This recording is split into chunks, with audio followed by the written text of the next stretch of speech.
Hello and welcome to NPC, Next Portable Console. Today's show is a very special one. It's our final episode of the year and we're going to do something special. I'm one of your co-hosts, Federico, and it's my pleasure to be joined, as always, by the one and only Mr. Brendon Bigley. Hello, Brendon. Oh, hello. I'm so happy to be here for Yes. Handheld of the Year. Yes, it's the HOTYs, which is The HOTYs. which is the name that we picked. We're also joined, of course, coming straight from North Carolina, as always, by Mr. John Voorhees. Hello, John. Hello, Federico Viticci. How are you today? I am feeling extremely fancy and serious because it's a very serious episode. All right. Well, I'm very glad to be here. I want to, before we jump in, mention again that Brendon and I will be at CES. And I'm so jealous. We are recording this a little bit in advance. Yes. And by the time this episode comes out, we will be just days away from flying to Las Vegas to check out all of the cool handhelds that are the subject of so many rumors right now. We're not going to talk about those today because we are recording early and things are changing minute by minute at this point almost. And so most of that stuff would be stale by the time we actually release the HOTY Awards. Yeah. So instead of covering the news today, we are going to dive right into our picks. But stay tuned as you listen to this because Brendon and I will have some special stuff for NPC listeners very soon. Yeah. Yes. To give listeners some context, we're recording this, and just yesterday we got confirmation that at the Lenovo keynote at CES, Valve will be on stage. So it's pretty much a lock at this point. The fact that there's going to be a Legion Go of some shape and form running SteamOS, and things are changing by the minute. Basically, there's leaks coming all over the place from X, formerly Twitter.com. Also the Everything app, as Brendon likes to say. You gotta say the Everything app. Yeah, you gotta say it. So there's not to mention the Nintendo Switch 2 leaks that are also happening this week. Yeah, they're all over the place. So by the time this episode comes out, it's gonna be stale, most likely. So we're just gonna talk about our favorite handhelds of the year. Who had the idea? Was it John? Was it Brendon? Was it me? Was it the three of us combined? I think, truly, I think it was just an obvious. It was such an obvious thing to do that it just kind of materialized out of nowhere. I don't remember who came up with it. I don't either. It just felt, it was like, it was almost an assumption that we were going to do it. Yeah. It was like, oh yeah, in the last episode will be Handhelds of the Year. And we were all like, yeah, okay, cool. Yeah, Great. yeah, Of course it sure. will be. What else would it be? Yeah, I mean, also it's a nice way to justify all the handhelds that we buy. So, makes us feel less bad, because it's for an award episode. John, can you run us through the categories? All right. We have several categories today. We are going to kick things off with the best handheld under 4 inches. So we're doing 3 categories here that are based on size. We thought that made more sense than, say, price, because things are different prices in different parts of the world, sales, etc. So the first category is handhelds under 4 inches. The next is 4 inches to 7 inches. And the next one is 7 and above. So that's pretty easy. Yeah. We're also going to award the best custom firmware of the year, the best overall handheld for retro games, the best overall handheld for modern games, and what else are we going to do? The big one. Well, there's the big one, of course, handheld of the year. Handheld We're going of to the year, try to baby. come to a decision on the very best handheld of 2024. So, without any further ado, I think we should dive right into the best handheld under 4 inches. And I think I'm going to throw this one over to Brendon to start off. I think Brendon is our under 4 inches handheld person. Like, I think, but honestly, like, I think Brendon, based on, we've done how many? 16 episodes so far. I think it's pretty clear that Brendon really values pocketability, portability. You like to take a handheld with you every day or almost every day. Don't forget, he puts the P in portability. We had a whole episode about that. Right. I didn't want to see it again, but you did. So there's that. Yes. Yeah. Wait, well, Brendon. one of you has to take next and one of you has to take console, I think is the thing. John- If I'm taking portable, then where do you guys I'm land? a futuristic person, so I want to take next. You're going to take next? Oh, John takes the console. I'm sorry, John. John. Console is not a groaning thing. That's a nice thing to be stuck with. Of it the is. three, It is a good one. It is good. I am literally an adjective. You're at least a noun or an That's object. That's true. I've got nouns going for me. No, you're totally right. I mean, for me, and the thing I write about the most is, does this thing fit in my pocket, and is it annoying when it's in my pocket? Considering I'm pretty much always carrying something with me, at least in one pocket. Actually, the past 2 weeks, I've had 2 handhelds with me at all times, just to test stuff, to figure out handheld of the year, just to see what really landed in that spot. But yeah, I mean, considering the commutes and everything, and honestly, I think for a lot of people who are commuting, it makes a lot of sense to have something around this size. We've talked about this, the idea of the holy trinity of handhelds. You have something that's really small and portable, something that kind of sits by your bed maybe and is, a little bit bigger than that, and then something even larger for, modern games and, if you want to keep up with the latest stuff. But for the best handheld 4 inches or under, my number one handheld in this category is the Anbernic RG35XX SP. It was a handheld where when it dropped, it was very clear it had the juice. Even when it was announced, it was one of those things where I think there was so much lead up to the Miyoo Mini Flip coming out, which has still not been announced at the time of this recording. Maybe that'll change before this episode comes out, but likely not. But the Anbernic RG35XX SP, just when it was announced, was not only are they swooping under and into the hype of the Miyoo Flip, but it seemed like they just kind of got it right. They made a lot of really smart decisions early on. The added thickness, the added size in general, obviously the screen size, the added buttons. I think the lack of analog sticks was actually a plus for a lot of people. I think it's hard to not mention the fact that the batteries were expanding, and to this day, there is still a kind of blanket recommendation with the Anbernic XX devices to just charge it with your worst charging brick. Yes. It'll take a long time, but it'll be safe. Charge it exactly. with the worst cable you have. That's what you got to use with the SP. Exactly. But at the end of the day, it is the handheld where every time I pick it up, I am having a blast. It's the one where every time I'm playing it in public, on the subway, when I'm outside a restaurant waiting for somebody, when I'm at the movie theater waiting for the movie to start, frequently people will ask me dude, is that a Game Boy Advance SP? And I'm like, no, it's better. And then we have a whole conversation about retro handhelds. And usually, because most people are not like us, aka just they're normal people just wandering around the world. We're the sickos, and we're the sickos. They're the freaks. They're like, oh my god, that's amazing. How do I get one? The SP just elicits that response from people, and it elicits that response from me months and months after owning it. I still find myself just feeling the joy of it every single time I use it. It was a tough category to win because there were 2 other devices that really stuck out to me, but maybe we could talk about those in a minute. I'd love to hear from you guys. I'll throw it to you, Federico, because John threw it to me. Do you have a best handheld 4 inches or under? I was gonna mention the SP, even though I didn't fully love it as much as you, because I fell in love with something else also from Anbernic.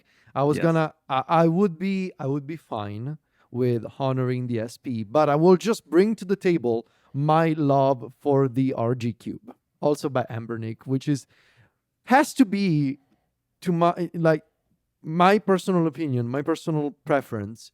For my hands, ergonomically speaking, the RG Cube is the most comfortable small handheld I've ever tried. It's lovely. I love the toy-like appearance. I find it very charming. I love the feel of the buttons.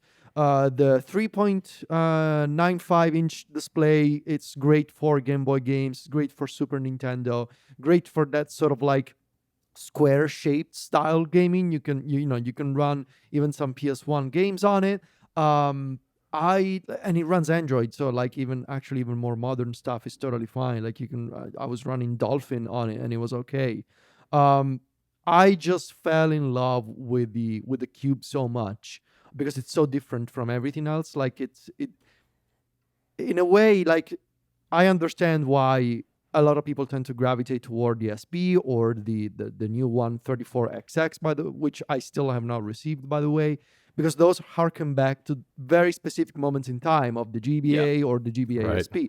The Cube doesn't harken back to anything, and for that reason, I think it deserves a mention here, even though I feel like in this category, the SP was the conversation, was the small handheld of the year.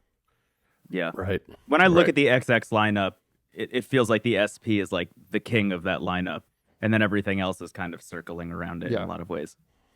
Yeah, I think that's right too. I mean, for me, it was the nostalgia of the SP that really puts this at the top of my list too, because there are a lot of devices in this lineup and in the size category. I mean, I've tried the Cube, I've tried the RG40XXV, I've tried the ANEO Pocket Micro. Oh, the Pocket Micro deserves a mention, even though it's super expensive. But yeah. Look, it's my number 2 slot here because the reason it didn't win, despite being a fantastic device with a really good screen, is that it's a little heavy and chunky, and I feel like the RG35XX SP wins on the fact that it's flippable, that I can fold it in half, throw it in a bag. It's protected. It's got that, it's got that Game Boy Advance SP nostalgia to it. It's just got a little bit more going for it in terms of those kind of factors.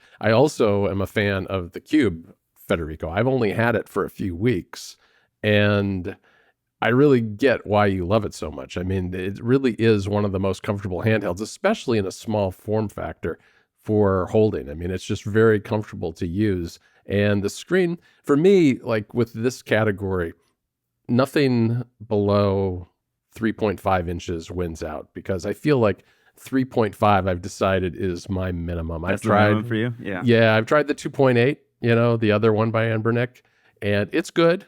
It's good. It's the, there it is. It's I've got the orange one. Yeah. Yeah, and it's good. The buttons are a little tiny for me. But yeah, I'm all in on the SP too. Yeah. Well, I think therefore the Ambernick RG35XX SP is our favorite handheld under 4 inches of 2024. I think that's correct. I just want to give a shout out to mine, to your point, John, the ability to just throw it in a bag or whatever and not have to worry about it. I love that mine is so beat up already. For those of you watching on video, you can see like all the scratches I have all over this thing. But hey, for those of you listening, it's beat to hell and back, and it kind of rocks. I lost one of the like hinge covers and stuff. It's on the end, yeah. The thing is totally fine. The other one I'll give a shout out to that was really close to winning here was the Trim UI brick. That thing has become such a staple for me so quickly that I'll just say it right now. It's not going to win any of these categories. I think because I'm the only one who had one and it didn't win any of the categories for myself, but the Trim UI brick was like so close to winning a bunch of these. Yeah, it's a great device. I think you guys are going to like them when they come in. I think so. Ours cleared customs just in the last 12 hours or so in China, so it's still got several days to go before it gets here. Yeah. Moving on, we have the best handhelds between 4 and 7 inches. Now, I should clarify. I don't think we should necessarily award handhelds that came out in 2024, in the calendar year. I think we should consider handhelds that are still available and still, like, what are the options that we will recommend people in 2024? Like, what is it that you can actually buy if you want to emulate, if you want to play retro games? Like, right. Whether it came out in 2023 or whatever, if it's still for sale is what you're saying. Exactly, because for example, in this category, I will say it's basically impossible not to mention the Odin 2 and the Odin 2 Pro, which did not come out in 2024, but still in many ways are almost like the default recommendation. If you're looking for a handheld that is between 4 and 7 inches, I mean, I will bring my 3 picks, the Odin 2 Pro, the Odin 2 Mini, and the Retroid Pocket 5. Personally, I think I gravitate more toward the Odin 2 Mini, which also came out in 2024. But I just feel like I have such an affinity for that handheld, like the mini LED display, obviously the PS Vita design, the fact that it's got the same system on a chip as the Odin 2 Pro. So I was setting it up a few days ago for like emulation of can we say this on the show? Well, I was emulating a very recent Nintendo console. And I was just astounded by how you can just throw anything except a very specific open world adventure game, but anything else in high performance mode, the Odin 2 Mini just didn't care. Like it wasn't a problem. And the combination of like it's small but bigger than some of the smaller handhelds, not as big as the Odin 2 Pro, not as big as the Steam Deck, still comfortable enough. I mean, I've used it to stream like my PlayStation 5 even. I just feel like, I don't know, there was something special about the Odin 2 Mini this year, and which is why the Odin 2 Pro continues to be an excellent recommendation for a lot of people. The Ratchet Pocket 5, the OLED display, we talked about this, I think it's excellent, but I am not a fan of the placement of the sticks. The 2 Mini was just very special for me this year. Yeah. This was weirdly the toughest one for me to figure out. Yeah, and it is a hard one. Looking deep into my heart, I'll just say for my list of three, I had the Odin Mini, the Odin 2, and the Retroid Pocket 5, which I've now been able to use since the last time we recorded. Those three feel like the most obvious contenders in this category, and I landed on the Odin 2, the classic Odin 2. I am still using the Mini. The Mini is the one that I own. But when I really think about my year of using the Odin 2 family of devices, the amount of time I dumped into games with the Odin 2, it was a device that made me want to pick it up and play stuff all the time. And I was experimenting, and I was streaming games. I played through almost all of Persona 3 Reload on that thing. I played through almost all of Like a Dragon Infinite Wealth on that thing, both streaming from my Xbox and my PS5. That device felt to me like the kind of thing that just like asked you to invest in it in a way, in the same way where, I have 4 cameras that I use on a pretty frequent basis, and there's always one that I gravitate towards. It's the Fuji X Pro 3. It just feels the best to use, and it makes me want to go take pictures. The Odin 2 Pro, in my case, was the device that made me want to play games more often than not. The Odin Mini, still great. I love it to death. And it feels very me, and it feels very you, and it feels very you. Like, it is very us as a device. But if I was to say what is the best handheld in this category this year, and the one that I would recommend most people go get, it's the Odin 2, definitely. Well, we're going to split 3 ways on this one, guys, because I am going with the Retroid Pocket 5, which is my most recent in this category. Nice. And I totally hear you on the stick placement, Federico. I agree 100% with that on that, because that is the one flaw that I see with this device. But it's made up for in my mind by the OLED screen, which is absolutely beautiful. The fact that it's kind of slim, it's 5.5 inches is almost a perfect size. I feel like it's portable. It's not pocketable in the way that the SP is, but it's still portable enough to be able to take outside the house with you on a regular basis. And it feels good to hold. It really feels good to use. I haven't been using it a long time. I've only had it, less than a month, but it's replaced the Odin 2 for me. I really like the Odin 2. I like Brendon. I used that thing all year long, and I still use it.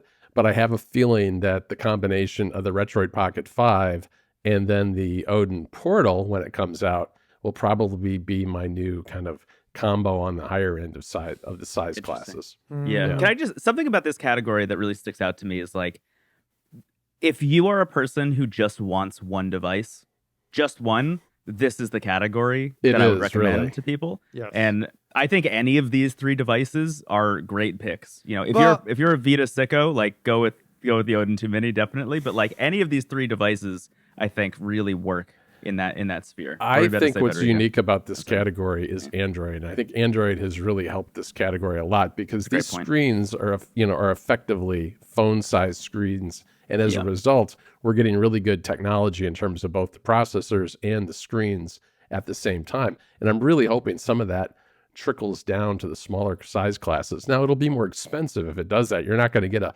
$50 OLED screen, but you might get something that's less than the Pocket Micro from A&Neo, which isn't OLED, but is also a very good screen. So, I'm hoping that middle category, it's where it seems like a lot of the experimentation is happening right now, that'll kind of spread down to the smaller size class too. Yeah. I think, though, if this is the category where most people could go to this category and say, I just want to get one device that plays everything. Yeah. And if that's your reasoning, I think the Retroid Pocket 5 cannot get the award because unlike the Odin 2 families, it cannot run everything. Like with the Odin 2, because of the chip, you can say, well, I don't care. I want to emulate Nintendo Switch on it. I can do it. Whereas with the Pocket 5, I know because I literally tried 3 days ago, you cannot do it. You just cannot do it. So I think if our reasoning is, okay, 4 to 7 inches, you can probably get like an Android-based handheld and you can throw all kinds of emulation on it. Cool. Or streaming. Like, what is the best, like the most well-rounded handheld? And I think if we follow that line of thinking, it should be the Odin 2, the classic Odin 2. Yeah, that is a good point. I mean, I have not been playing more recent systems on the Retroid Pocket 5, and you're right, that is a limitation of it. And that was my problem with the Odin Mini as well. As soon as I switched from the Odin 2 to the Odin 2 Mini, I stopped streaming from my consoles pretty much. I tried it for like a couple weeks when I got it because I just wanted to see if it worked. And what I found is that I don't gravitate towards doing that anymore, which I think says a lot. Yeah, I think you should go to the Odin. I think you should go to the Odin 2, to the classic Odin 2. Yeah, I can get behind that too. All right. Shout out to AYN. Yeah, they do good stuff. Best 7-inch handheld or above. Now, this one's a lock, and I love this category because I only used one this year. This is my and it's not the winner. This is my territory. Okay, this is my yes, it is. This is my good place here. I have tried them all of them. Every giant handheld on the market. I'm your guy. Steam Deck OLED, Legion Go, ROG Ally X are my top 3 picks. Obviously, I have such a passionate love for the Legion Go, which I have modded. It doesn't even look like a Legion Go anymore at this point. It has as we've established, it comes with a cage for an SSD now. It's got a massive eGPU in the living room. I love the Legion Go, but I'll be the first person to say that the Legion Go is a giant, beautiful display. It's a statement. Not for everybody. It's enough for everybody. It requires a specific state of mind, and it's a big handheld. It's a big handheld. And you got to get behind, doing Windows. You got to be willing to do the whole Windows. And thing. you can do the dual boot with Bazite, but as we know, Bazite is not as reliable as the proper vanilla SteamOS. Which, by the way, parentheses, I just had like Galaxy Brain thing. We were all wondering why are they gonna call it the Legion Go S? Legion Go Steam. Oh. I just thought it stood for small. I just thought it was smaller than the Legion Go. It was literally there the whole time. Yeah, that's funny. Anyway, the Ally X, I think, was a good mid-cycle update. I think probably if you're looking for a 7-inch version of a Steam Deck that runs Windows, because maybe you want to run Windows games or you want to do eGPUs, I think for most people, the Ally X is probably the more recommended purchase. Also because of the giant battery that it comes with, the variable refresh rate. I think as an overall package, the Ally X is more well-rounded than a Legion Go. The Legion Go is for the true sickos like me. For most people, if you're seeking Windows as your operating system of choice, I think the Ally X is the better purchase. But, let me grab this thing. Yeah, I got it in white now. So of course. The Steam Deck OLED. It came out in November 2023. I don't think there's there shouldn't even be a conversation like here. The Steam Deck OLED, yes, it's not as powerful as an LIX. Yes, it's not as powerful as a Legion Go. Yes, you can get a bunch of like A&E or 1X player consoles that are more powerful than a Steam Deck OLED. But man, as an overall package, as an overall experience, I feel like what Brendon said about the Odin 2. The Steam Deck invites you to play, and you can just pick it up even after days that you haven't played, and it instantly resumes. I have put 80 hours into Dragon Quest XI this year thanks to the Steam Deck. Like, are you in the post game yet? Where are you at? Not yet, because We got to talk when you hit the post game. Yeah. You're gonna lose your mind. I am close, but not yet. Yeah, It's gonna be one of my holiday projects, like Great. actually finishing the story. Very excited. Like, the Steam Deck created this market after the Nintendo Switch with the OLED display. It looks fantastic. It's my top pick is the Steam Deck OLED, no question. What about you, John? Same here, Steam Deck OLED.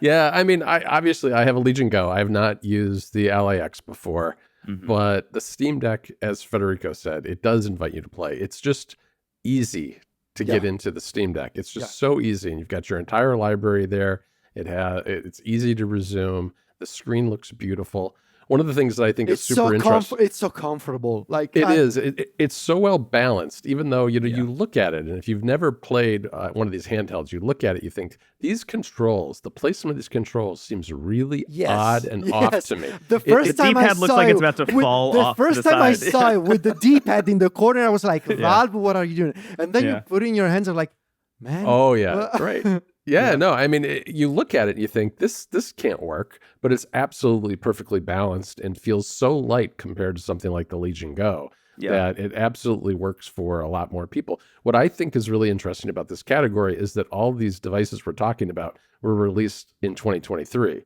I think that is what no, CES... the Ally X. Oh, I guess that's true, the Ally X. Yeah. Right, I was thinking of the Legion Go and the Steam Deck. But in any event, there haven't been nearly as many this year.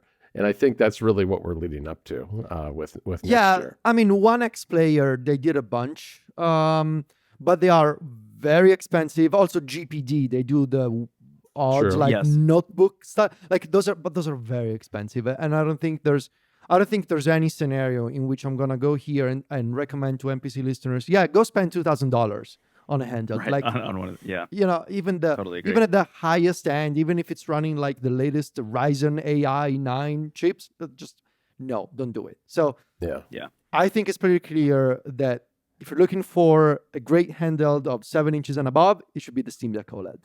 Yes. Yeah. What do you think, I haven't Brendon? I haven't even used it, and that would be my number one. My number one is the Legion Go, and I didn't love it. I'm really looking forward to the Legion Go S. I think that's really going to be a winner for me in 2025. But you do have a Steam Deck, right? But I do have I have the launch Steam Deck. Sure.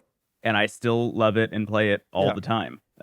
So, I mean, the Steam Deck, if I had it in OLED, if I got the OLED version, which I was thinking about doing, but then, I should hold off to see what happens at CES. At this point, wait, yes. But, I guess my pick is the Legion Go, but really, in my heart of hearts, is the Steam Deck OLED, despite having not used it at all. But shout out to the Legion Go, though. I feel like we're going to give it to the Steam Deck OLED, but shout out to the Legion Go, which I obviously love. I don't know, I feel like right now, I feel like Lenovo has the juice with these handhelds more so than Asus. Because I feel like they, with the rumors of the whole lineup of Legion Go devices that they're going to have, the partnership with Valve, I think it's the company to watch as an alternative to the Steam Deck. So shout out to the Legion Go, which is obviously great. Yeah. I'll just say, I think going into next year, that's going to be, as John was saying, the most exciting category to watch out for. And I think in general, just seeing SteamOS pop up on other form factors, I think we will have more categories hypothetically next year than we do this year, just because of that shift, which is exciting. And I'll cap this part off. I only played the Legion Go this year. If you're a company that makes these things and you want us to test them and talk about them on the show, please hit us up. Go to the About page on MacStories.net and let us know, because we'd love to try more stuff. Thanks in advance. Absolutely. Now, I am going to leave this one to you two, because I have not installed a single custom firmware this year, even though I haven't, even though I am highly anticipating the arrival of the Trim UI because I want to put MinUI on it. Yeah. This is your category, guys. You have It's really amazing that you haven't done this, by the way. I haven't. I don't know why. You're such a tinkerer. I know. This is your thing. What, you want me to walk out the room and be? You should feel embarrassed. Sit That's in all a corner. I'm saying. Okay. I just want to make you feel bad. Okay. I'm sorry. For the show, Federico. I apologize. I'm sorry. John, I'm curious what your favorite custom firmware of the year is. It's Mustard OS. MooOS is fantastic. I haven't used MinUI actually. I am going to try that out with the brick, but I've used Spruce and Mustard OS this year. I like MooOS better than Spruce. I think the thing that MooOS gets right is it's a good combination of design and preserving the features of the underlying hardware in a way that Spruce OS is a little more stripped down, a little bit more maybe like MinUI, what I imagine MinUI is like. It's good, and it really helped with the A30 because the A30's software that was made by Miu just wasn't very good. But MooOS, I mean, I immediately install that on all my Ambernick devices because it makes it such a better experience overall. Yeah. I'll go 3-1 here. Okay. But number 3 for me was MinUI. I think my experience using MinUI on the brick in general was just like kind of transformative. It made me really rethink MinUI because I've tested it a lot in the past on other devices, but that thing on the Trim UI brick just feels like a match made in heaven in a lot of ways. Number 2, I had Spruce as well. Because I mean, just shout out to the developer of Spruce for basically saving the Miu A30 from obscurity. That was a device that came out and was like largely disliked, and it was due to the power of that custom firmware that people went back and started to rethink the A30 and say like, hey, maybe this is a device worth recommending to people.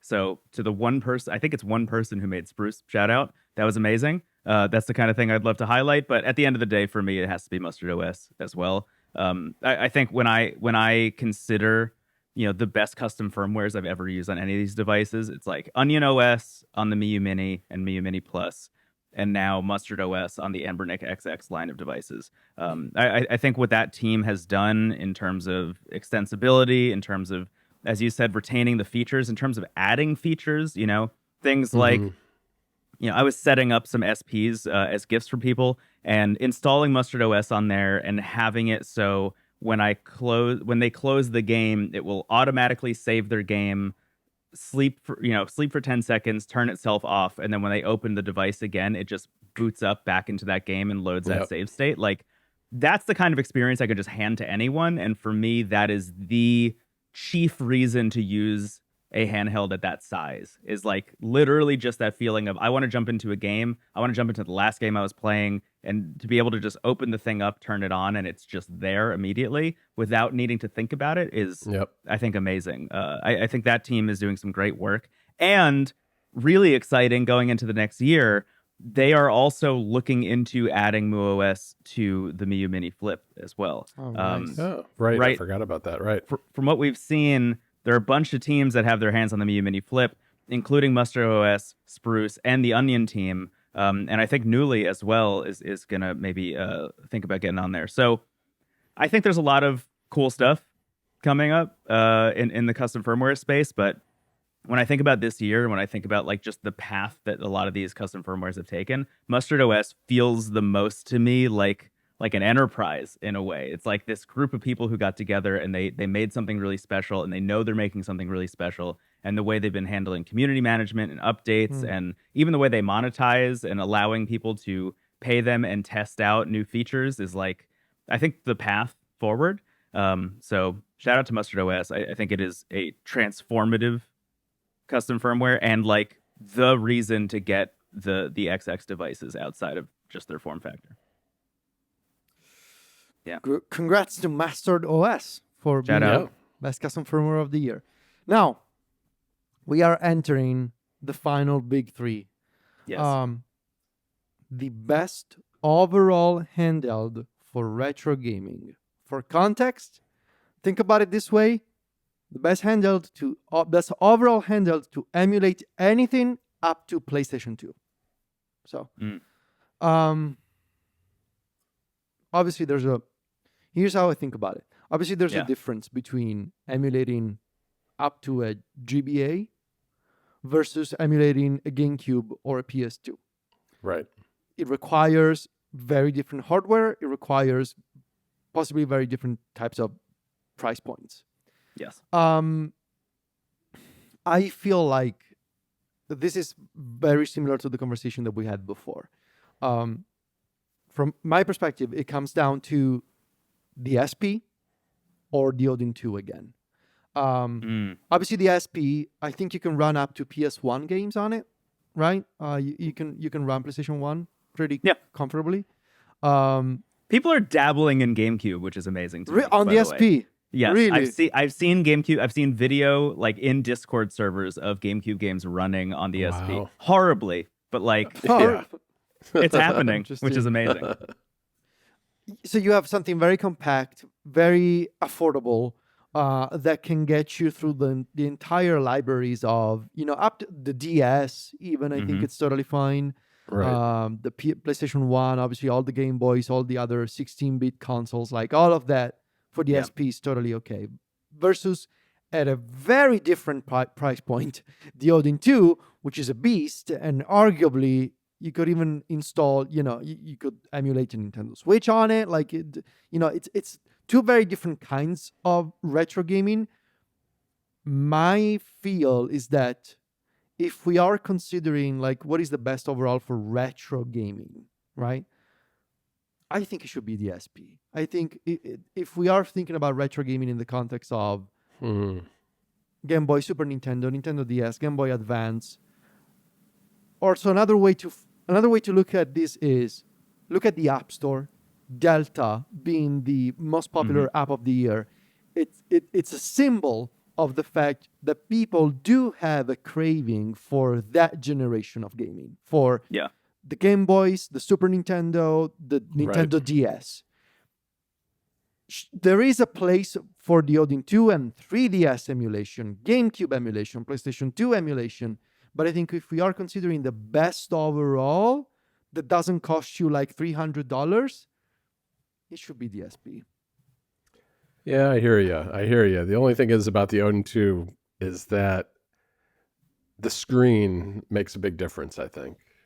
And while you might have a more authentic, I suppose, experience with an SP, you can go and you can do an awful lot with the Odin 2 that it just looks fantastic, and the hardware is just so good. That's why I lean towards the Odin. Interesting.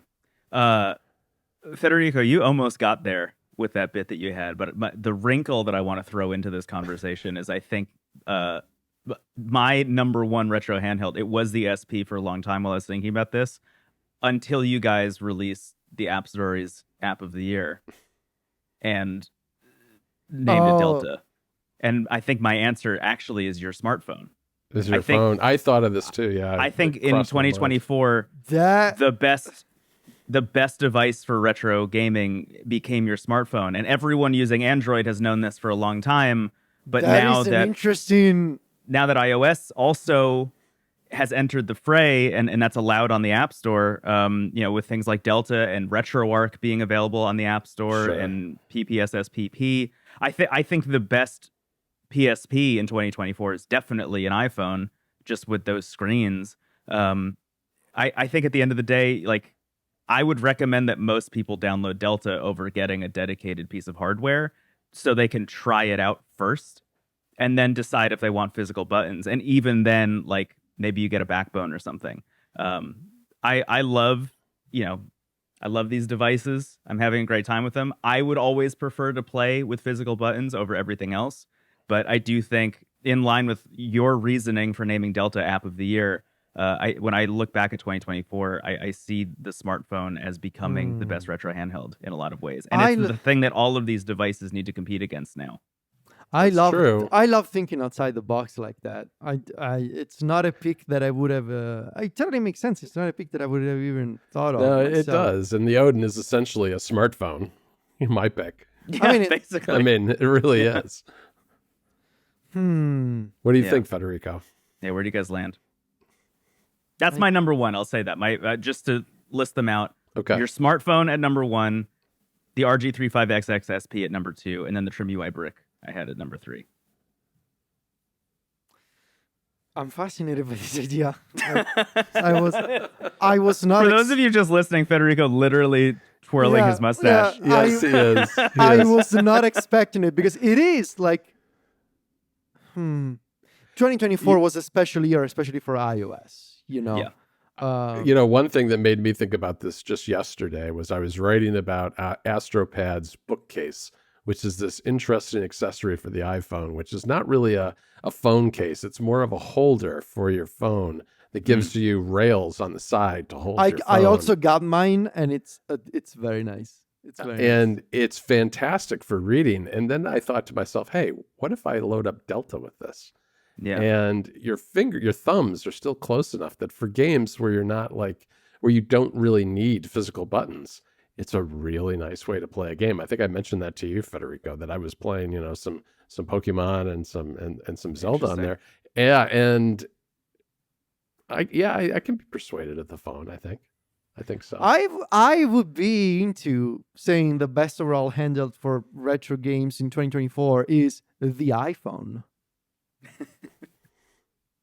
I could do it. I could get behind that. And as runner-ups, I would put the SP and the Odin 2 for sure. But what about your poor Android phone, Federico? Come on.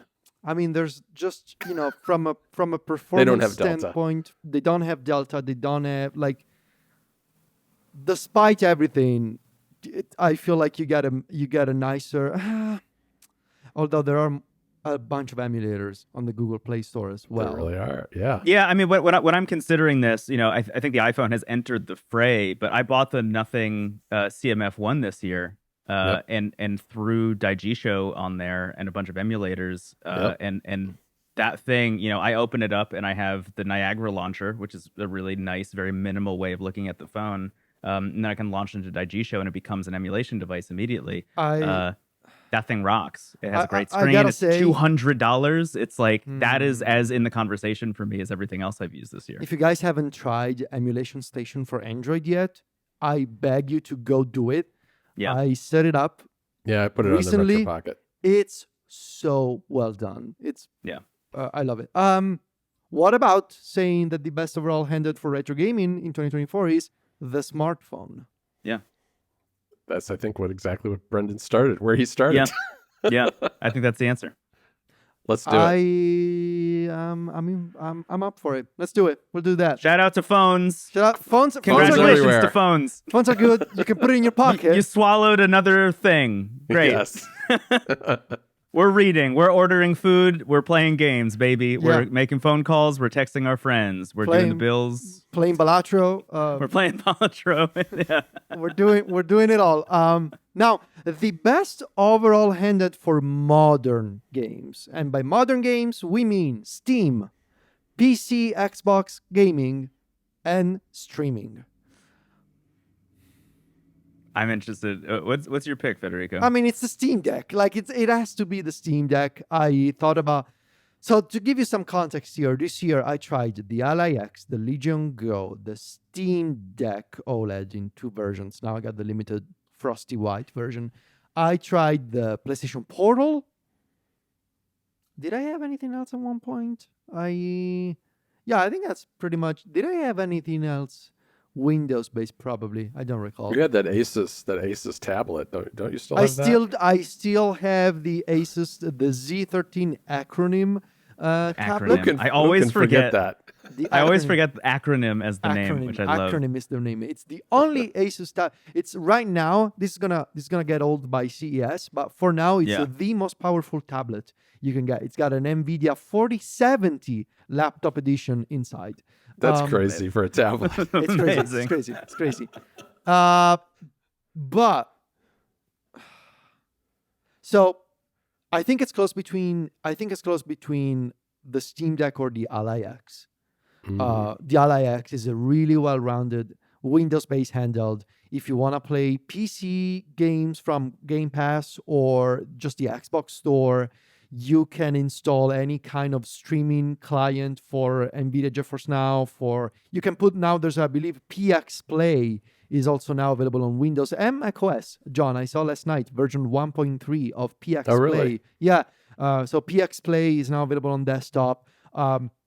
That's exciting. Yeah, I'll have to check that out. yeah. So on the Ally X does give you the freedom to do a whole bunch of things. Obviously, you can also do those things in the Linux desktop environment of the Steam Deck. You can put Chiaki NG, which is the one of the better clients for PlayStation streaming on the Steam Deck. There are workarounds to install other game stores on the Steam Deck. It's a matter of emphasis, though. I think a Windows-based device is just more flexible kind of out of the box. Yeah. It's also more complicated out of the box as a result. Yes. Right. Yes.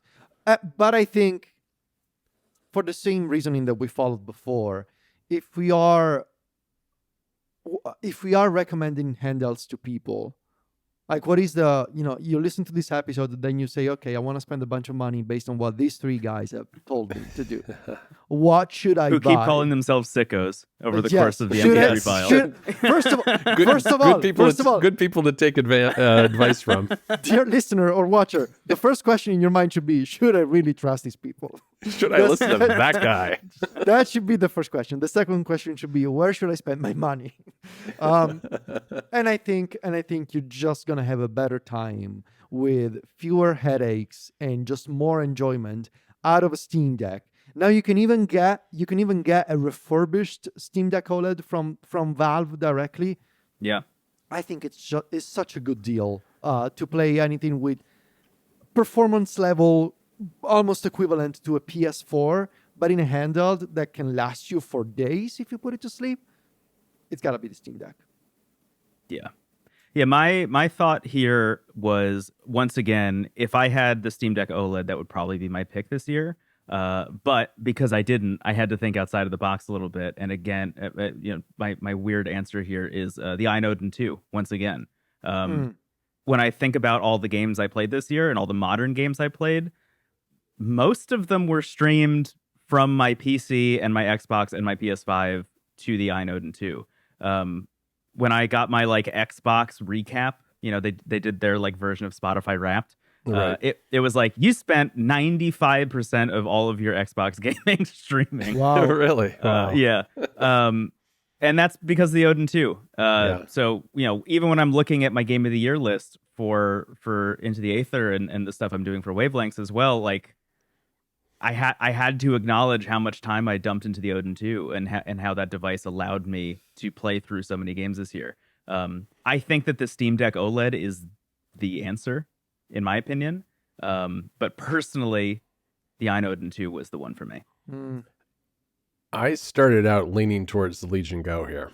But after our conversation earlier in the episode about the Steam Deck OLED, I'm going with the Steam Deck OLED too, because it really is the experience that's the easiest and most fun, that doesn't require a lot of maintenance and fiddling around right out of the box. And it's very hard to beat the combination of both hardware and the software library. Valve has just done something that nobody else has done as well, which is have all those games available and just make it so easy to get into them right there on the Steam Deck. And the support from developers has been phenomenal. I mean, not every game works with the Steam Deck, but an awful lot do.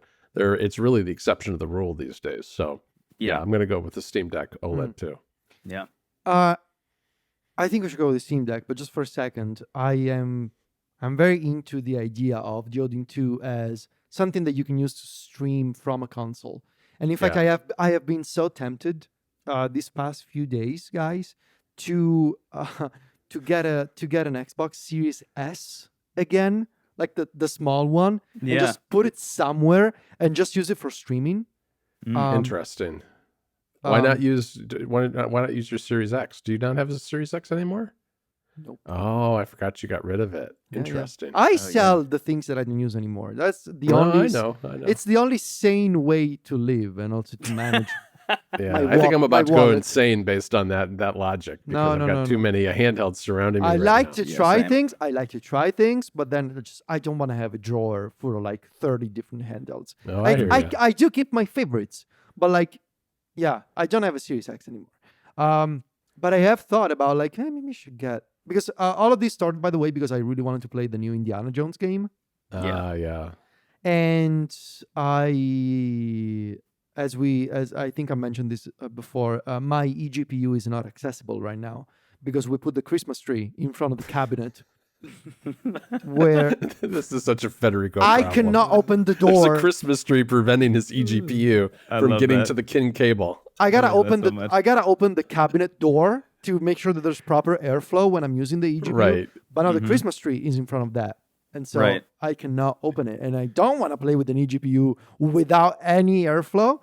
Right. No. And And if you open it up, the Christmas tree famously is the most flammable thing in anyone's house. Exactly. There you go. So Adding extra heat to the all situation. that to not the say, move. how am I gonna play Indiana Jones? And I thought, hey, maybe I should just get a Series S. And that tops out at like 1440p, probably doesn't do any kind of ray tracing. But if I'm streaming that to, I don't know, an Odin Mini or a Steam Deck, it should probably be fine and still let me enjoy the game. The Odin is fantastic for streaming because it's Wi-Fi 7. I mean, you've got a great router, and that's Yeah. I mean, that's one of the differentiating things about the Odin too, is the fact that it's got Wi-Fi 7 in it. Not a lot of people have Wi-Fi 7 routers yet, but even, most of the devices we've talked about today are still back on Wi-Fi 5. Yeah. So all this to say, Can I hit you with two other options, Federico? Here, Please do. I think number one would be Game Pass. You could get Game Pass and just stream it from there directly. Oh, from the cloud? Yeah. Yes. Yeah, it's gotten a lot Ooh. better. I started using it again recently. I I did think the not think experience was about better, that. less stuttery and better than it used to be. And if you want an even better situation, which I imagine you do, knowing you and having talked to you for 16 episodes of this podcast, NVIDIA GeForce Now will allow you to stream it at like max settings, basically. Yep. Ah. Get that premium subscription going, Federico. Okay, all right. Well, Yeah. we're cooking now. Okay. Yes, Yes. why didn't I think of streaming? I don't know. I still see that's my thing that I need to get better at in 25. I often forget about streaming. Like, I just assume everything has to be local, and it doesn't have to be anymore. Yeah, not these days. Yeah, Not if these it days. works, it works. I'll give a shout out to Christian Spicer, co-host of DLC, who has been playing Indiana Jones via GeForce Now, and said it's remarkable. So Oh, that's good to know. I might try that. Yeah. There are ways to put GeForce Now on a Steam Deck, right? I would assume so. Yeah, Yeah. there are ways to do that. All right. So I think it should be the Steam Deck OLED, but I will happily put the Odin 2 as the runner-up. I think That works for me. I think. Sounds good. Yeah. Okay. Now this is gonna be tricky. We gotta Yeah. choose a Handheld of the year. Oh man. Now, how should we approach this? Because, like, should it be the best overall that cuts through all categories? Should it be the handheld that we recommend the most people go buy? Should we recommend this based on what captured our conversations? What was the narrative in 2024? What should be the criteria that we use to name a handheld of the year? Is it all of the above? I don't know. It's kind of. It's going to be so subjective, I think, Yeah. right? It's so about the whims of our own experiences. I can go first Please do. if that works. Yeah. Just going from the bottom to the top here. My two runners up. Number 3, I had the Trim UI brick, Nice. which once again has just surprised me over and over and over again Shout out to in the the brick. very short time that I've used it. Once again, I'm excited for you guys to get it, and we can talk about it more. Number 2, the SP, I just think is like one of the more remarkable devices that came out this year. It has the it factor. The clamshell of it all is like exactly what I've wanted since I got into this space in the beginning. I have a tweet from like 2020 begging Anbernick to make something like this, and here we are. I'm very happy with the SP. I love it. I think the addition of Mustard OS just makes it like absolutely killer. But at the end of the day, the reason this podcast exists, the thing that I think really threw us together, and was the device that I played the most and was the most interesting. It's the reason I like started blogging again this year. It's the Odin 2. I think the Odin 2, the family of Odin 2 devices, I'll even say, between both the Odin 2 base and Pro and the Odin 2 Mini, those devices are just such an unbelievable price to performance ratio. I think when you get it in the hands and it runs Android and the amount of customizability there, even just the idea that still permeates the Odin 2, which I think is fascinating, that like it's more limited by software than hardware in a lot of ways. Like there is still the potential to squeeze even more juice out of what the Odin 2 is providing at that price point. It's all remarkable. And the fact that they're expanding out with the Odin 2 Portal, just an even bigger Steam Deck size device, I think speaks to how confident AYN is with that hardware specifically, and how much they think they can still do there. And I wrote about this in my review. I reread my review from March of the Odin 2, and I said something there which I still kind of stand by, which is just like, at the end of the day, I think if you want one device for everything, the Odin 2 is it. And that's something that a lot of manufacturers have stood up and said, we made the everything device. Mhm. And so infrequently is that the case. So infrequently can you just get a thing out of the box, throw an emulator on it, throw some ROMs on it, and it just works without Right. needing to tinker at all. The Odin 2 is kind of the dream in that way. And in all the years leading up to the Odin 2, a lot of developers have claimed to have made what the Odin 2 actually is. It feels, this is a silly comparison, but it feels like the Skyrim moment. It feels like when Todd Howard stood up on stage and was like, see that mountain, you can walk to it. How many times have people said that in the past in open world video games? And then you can walk to that mountain, but it turns out that's the only thing in the video game. Whereas with Skyrim, it's like, no, the world actually is that big. The Odin 2, in my opinion, is the first device to actually make good on the claim that it is the everything device. The fact that it can run up through PS2, the fact that it can run Switch, in some cases better than Switch, depending on what game you're playing, the streaming that we can do from our consoles and services like GeForce Now and using Moonlight to stream from your PC. It's just the slam dunk. It's the slam dunk, and it is the device that I would recommend to the most people if they're comfortable spending that kind of money. I had 4 in my list. Starting from the bottom, I was gonna mention the RG Cube, which I know I'm probably the only one here who really loves the Cube. I just I love that you love the Cube. I love the that's great Cube. for you. It's so cute. It's so comfortable. It was the only handheld that I brought with me on vacation this summer. It's great. I love the Cube. The Odin Mini. I just it's. I mean, for all the reasons that I mentioned before, it's a modern PS Vita Mini LED, which is not as good as OLED, but it's still very colorful, very warm display. It's got character. It's got character. It's on the small side for me. But yeah, I mean, I really like what AN has done there. And the top 2 for me, if I have to be honest, it's gotta be again the Steam Deck OLED and the Odin 2, because when I look back at the days that I've used my Odin 2 Pro specifically, I think it shares, like, the Odin 2 Pro compared to the Steam Deck has one big issue, which is you just cannot install PC games on it. Sure, you can put Portmaster on that thing, but it's not like it's running SteamOS and you can go there and be like, yeah, I want to download the Dragon's Dogma here. No, you cannot do that.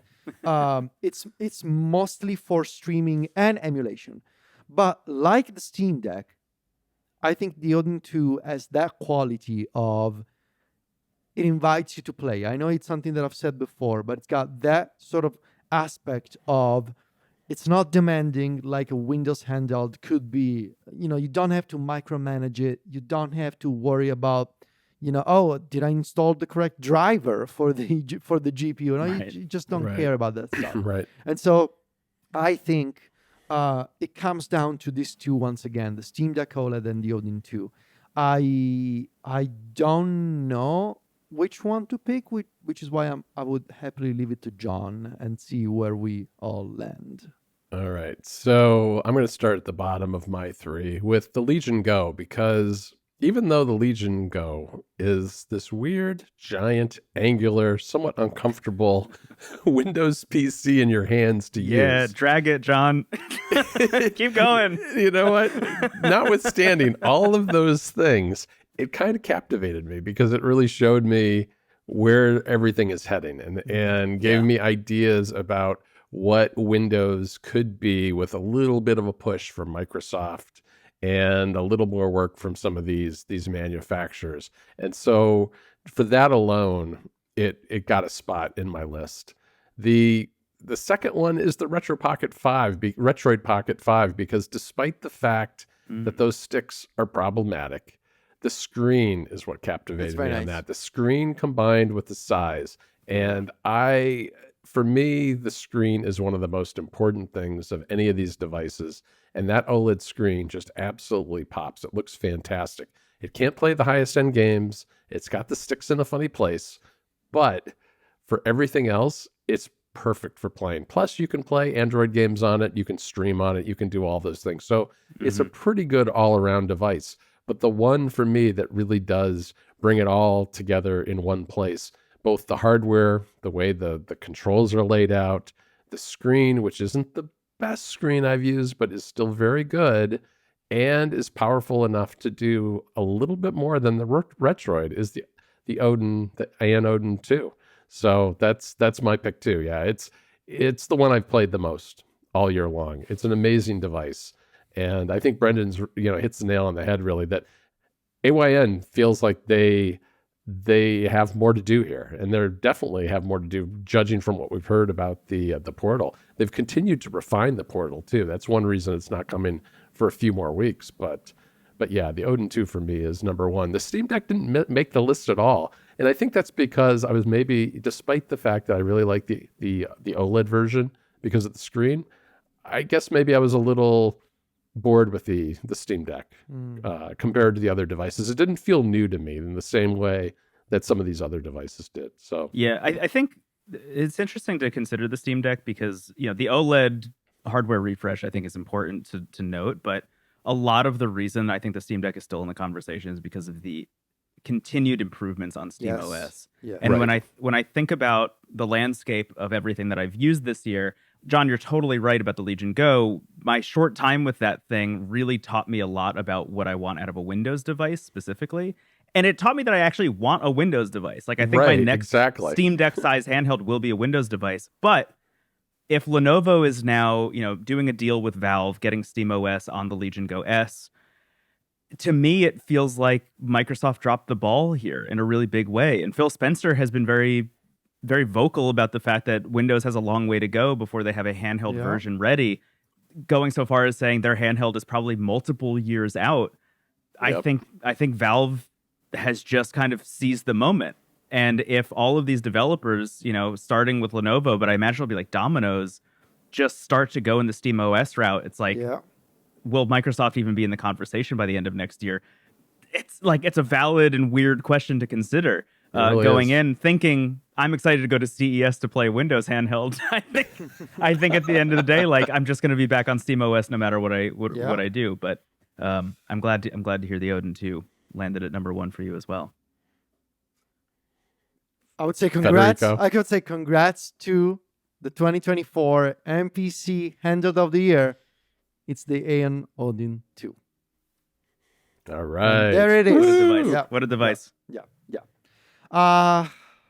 But shout out to the Legion Go. And shout out to the Legion Go. I'm excited about the S. And let me do it. Let me shout out to the RG Cube. I love you, Cube. I love it. Let's go. Funny looking chunky boy. Because no one else will. John, you mentioned it earlier. I just want to say the 28XX weirdly was one of my favorite devices from the year, and it didn't really All come right. up in any of these conversations. But I like this thing a lot more than most people do. If you're Yeah. only playing Game Boy and Game Boy Color like I am, usually, it's a great device. Yeah. Yeah, it's tiny. Well, But shout out to the Odin 2. so this is our first ever annual HOTYs. Yes. Yes. Who knows what next year's edition will look like? Who knows? Now we're recording this, and you guys in just a few days will head out to Las Vegas, where you will probably see the future of handheld gaming. I am so excited for you, and I'm so excited for stoked. us, because we'll get to talk about these. We'll get to buy this. We'll get to maybe receive your review units for some of these. MacStories.net/about. You can find our email addresses there. I think we did it, and I think I'm happy with our some surprises here and there, but I'm happy with our picks. I think we've done a good job. Yeah, I think they're good picks. Well, Me too. John, That closes out a year, baby. we're done. 2024. It's in the books. We can go The home. Odin 2 held out for the entire year. Think about that. That device came out at the very beginning of the year, and it held its own all the way to December. That's quite an accomplishment after so much that water under the bridge in 2024. I mean, it was a big year for handhelds. Well done, Ian. Yeah. All right. I'll take us home. Yeah. That's it for this year, for 2024 of NPC Next Portable Console. You can find me and Federico over at MacStories.net and Brendon at wavelengths.online. You can find us online and social media. Brendon is Brendon Bigley, just about everywhere. Federico is at Fetici in most places, and I'm at John Voorhees. We will see you all in 2025. Bye, all. Happy New Year.